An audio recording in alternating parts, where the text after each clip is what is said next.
Hey guys, and welcome to December 2nd's episode of the Video Game News. So today we're going to start off with Walking Dead Season 2, which will be debuting this month.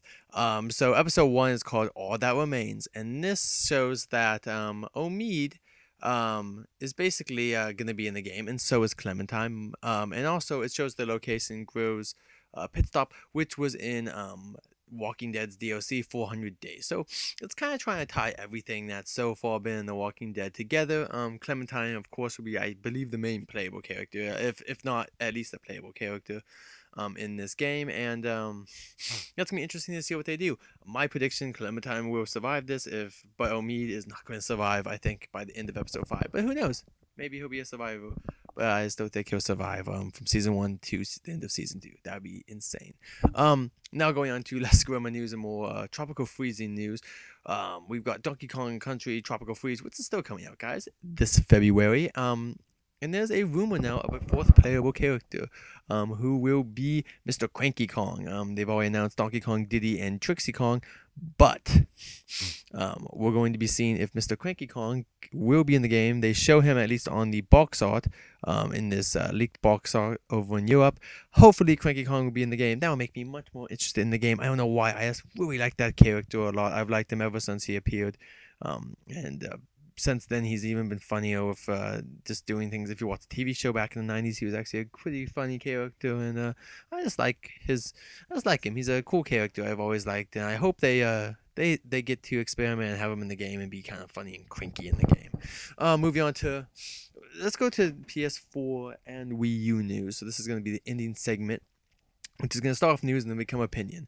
So anyway, the news is that the PlayStation 4 has become the highest selling system in that country ever. It sold over 250,000 units in the first 48 hours, which is 100,000 more than the Xbox One and even more than the Wii U. The Wii U was launched a year ago over in Europe, and now the PlayStation 4 has sold already in just 48 hours more than that. And it's not even past Christmas season. I'm sure they'll sell at least 500,000, if not 1,000,000 in Europe alone in the next month.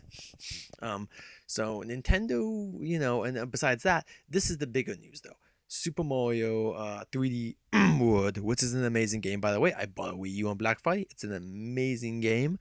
It sold less than Knack in its first week. Now I know in overall sales, most likely Super Mario Land will sell more than Knack.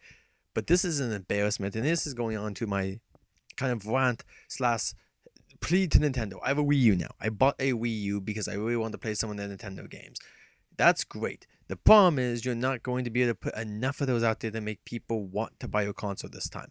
Sony's putting out some very good products, and the Xbox is going to be a media box. And what you're trying to do is make a Nintendo box that costs $250 to $300, which is only $100 more or $150 more, depending on which one you buy, less than a PlayStation. That's insane to me. If you look at specs, which I know people argue specs is not everything, it is not everything, but that's what the general consumer looks at, is that this console has 8 gigabytes of RAM, and this one does not. This one plays the most beautiful games in 1080. This one plays them in 1080, and a lot of them look nice, but are they really running at the same level as the PlayStation 4? Probably not. So I'm just pleading to Nintendo.